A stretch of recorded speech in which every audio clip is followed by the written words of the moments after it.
এতদিন পর সেই বিদ্রোহে বিডিআরের সেই সময় যিনি নিহত হয়েছিলেন, তৎকালীন বিডিআরের প্রধান ছিলেন, যিনি ডিজি ছিলেন, মেজর জেনারেল শাকিল আহমেদ, তার পুত্র রাকিন আহমেদ ভূঁইয়া, উনি সরাসরি এই হত্যাকাণ্ডের জন্য অভিযুক্ত করেছেন শেখ হাসিনা, তার মেয়ে সাইমা ওয়াজেদ পুতুল, শেখ ফজলে নূর তাপস, শেখ ফজলুল করিম সেলিম, এদের নাম। বিডিআর হত্যাকাণ্ডের চাঞ্চল্যকর তথ্য বেরিয়ে আসতেছে। বিভিন্ন বিডিআর হত্যাকাণ্ডের শিকার আত্মীয় স্বজনরা জানাচ্ছেন, যেখানে স্পষ্ট বোঝা যাচ্ছে যে এই হত্যাকাণ্ডের সাথে শেখ হাসিনা নিজেই জড়িত ছিল, এবং বিশেষ করে শেখ হাসিনার আত্মীয় তাপস এবং শেখ সেলিম তারা জড়িত ছিল। এ বিষয়ে গুরুত্বপূর্ণ কথা বলেছেন সাংবাদিক মাসুদ কামাল। তার আলোচনা শুনলে আরও বুঝতে পারবেন। তাই 25 ও 26 তারিখে সেই বিডিআর বিদ্রোহ নিয়ে কিন্তু নানা ধরনের রহস্য বিভিন্ন সময় উচ্চারিত হয়েছে, কিন্তু তৎকালীন সরকারের কারণে, সরকারের সিদ্ধান্তের কারণে এই সমস্ত যে আলোচনাগুলো, সেই আলোচনাগুলো ধামাচাপা পড়েছিল। এত বছর পরে আজ একটা প্রেস কনফারেন্সে সেই সময় যারা নিহত হয়েছিলেন, যে সমস্ত সেনা কর্মকর্তারা, তাদের কয়েকজনের সন্তান এবং পরিবার আজ একটা প্রেস কনফারেন্স করে নতুন কিছু কথা বললেন। এবং আগে থেকে কিন্তু উচ্চারিত হচ্ছিল বিএনপির পক্ষ থেকে এবং বিভিন্ন দলের পক্ষ থেকে এবং সেনাবাহিনীর পক্ষ থেকেও নানা ধরনের বক্তব্য কিন্তু আসছিল। এবং সেখানে তৎকালীন যারা সরকার ছিলেন, সেই সরকারের এমপি ফজলে নূর তাপস, প্রধানমন্ত্রী শেখ হাসিনার যে আত্মীয়, তারপর শেখ সেলিম, এদের সম্পৃক্ততার কথা বারবার বিভিন্নভাবে উচ্চারিত হয়েছে।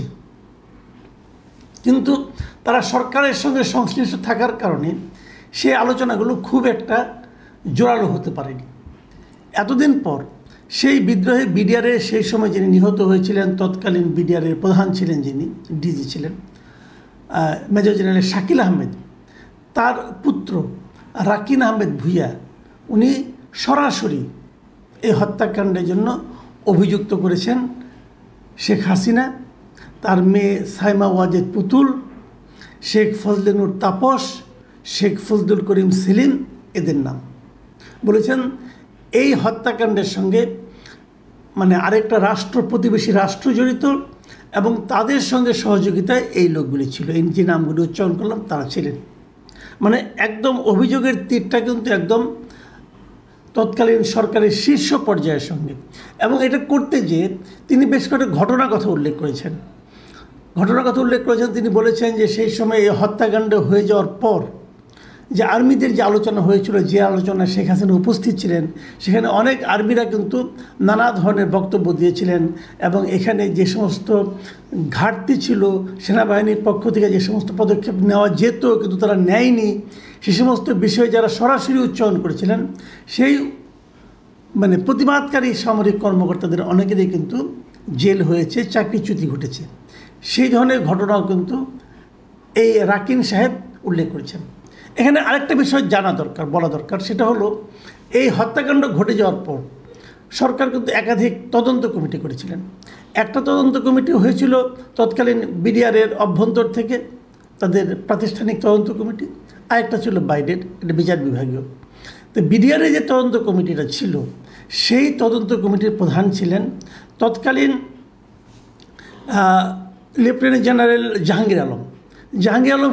সেই সময়ে কোয়ার্টার মাস্টার জেনারেল হিসেবে তদন্তটা পরিচালনা করেছিলেন। সেই তদন্ত রিপোর্টটা এই প্রেস কনফারেন্সে যারা করেছেন, এই নিহত সেনা কর্মকর্তাদের সন্তানরা, তারা বলেছেন সেই তদন্ত রিপোর্টটা নাকি 3 দফা সংশোধনের পর মিডিয়ার কাছে দেওয়া হয়েছিল। তাদের দাবি, এই সন্তানদের দাবি, যে মূল যে তদন্ত যে রিপোর্টটা ছিল, যেটা নাকি লেফটেন্যান্ট জেনারেল জাহাঙ্গীর আলম সাহেব করেছিলেন, সেই মূল তদন্ত রিপোর্টটা প্রকাশ করা হোক এবং সেটা পাবলিক করা হোক। এখানে আপনারা মনে করতে পারবেন যে এই যে জাহাঙ্গীর আলমের কথা বলা হচ্ছে, যিনি সেই সময় তদন্ত কমিটির প্রধান ছিলেন, সেই জাহাঙ্গীর আলম সাহেবই কিন্তু বর্তমানে এই আমাদের অন্তর্বর্তীকালীন সরকারের স্বরাষ্ট্র মন্ত্রণালয়ের দায়িত্বপ্রাপ্ত উপদেষ্টা। তো এখন যদি সরকার চায়, তাহলে এটা কিন্তু খুব সহজেই সরকার এবং এটা প্রকাশ করতে পারে। এবং তাদের বক্তব্যটা হলো আমাদেরও বক্তব্য, আমরা সাধারণ মানুষ এটা জানতে চাই যে আসলেই সেই ঘটনায় কারা দায়ী ছিলেন, এই ষড়যন্ত্রের পেছনে কারা ছিলেন। এই যে জেনারেল শাকিলের পুত্র দাবি করলেন যে এই ঘটনার পেছনে শেখ হাসিনা ছিলেন, তার কন্যা সাইমা ওয়াজেদ পুতুল ছিলেন এবং তার ভাই, তার ফুফাতো ভাই শেখ সেলিম ছিলেন, ফুফাতো ভাইয়ের ছেলে শেখ ফজলিনুর তাপস ছিলেন। এই যে অভিযোগগুলো এসেছে, এই যে নামগুলো এসেছে, ওই তদন্ত রিপোর্টটা পেলে হয়তো আমরা জানতে পারবো আসলে এই অভিযোগটা কতটুকু সত্য আর কতটুকু অনুমান ভিত্তিক। দেশের মানুষ কিন্তু জানতে চাইতেই পারে, কারণ এটা একটা বড় ঘটনা। এই ঘটনায় মানে পৃথিবীর ইতিহাসে কখনো এরকম দেখা যায়নি যে একটা বিডিআরের একটা মাত্র বিদ্রোহের ঘটনা, বিডিআরের শীর্ষ পর্যায়ের 57 জন কর্মকর্তা, 57 জন অফিসারের মৃত্যু ঘটবে, বিডিআরের প্রধানের মৃত্যু ঘটবে, বিভিন্ন স্তরের মানে সিনিয়র অফিসারদের মৃত্যু ঘটবে। এটা কিন্তু মানা যায় না। এখানে আরেকটা কথা বলা দরকার যে ওই ঘটনার পর যারা মারা গিয়েছিলেন যে সমস্ত আর্মি অফিসাররা, তাদেরকে কিন্তু সেই সময় সরকার মানে শেখ হাসিনা সরকার অনেক কিছু নানা ধরনের ক্ষতিপূরণ দেওয়ার চেষ্টা করেছেন। কাউকে বাড়ি দিয়েছেন, কাউকে ফ্ল্যাট দিয়েছেন, কাউকে চাকরি দিয়েছেন, অনেক কিছু দিয়েছেন। কিন্তু সেই দেওয়াটা কি আসলে তাদের জীবনের যা গিয়েছে তার চেয়েও মানে তার সমমূল্যের? এই প্রসঙ্গেও এই প্রেস কনফারেন্সে একজন কর্নেল কুদরত ইলাহির স্ত্রী লবি রহমান উনি এখানে ছিলেন।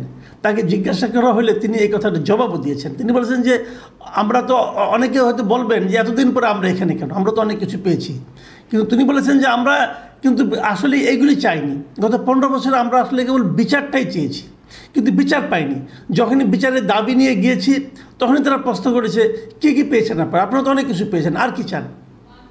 উনি কিন্তু ওই কথাটাই বলেছেন যে ইচ্ছে হয় সব ফেরত দেই, আমার স্বামী কর্নেল কুদরত ইলাহিকে ফিরিয়ে দিন আপনারা, আমার এত কিছু লাগবে না।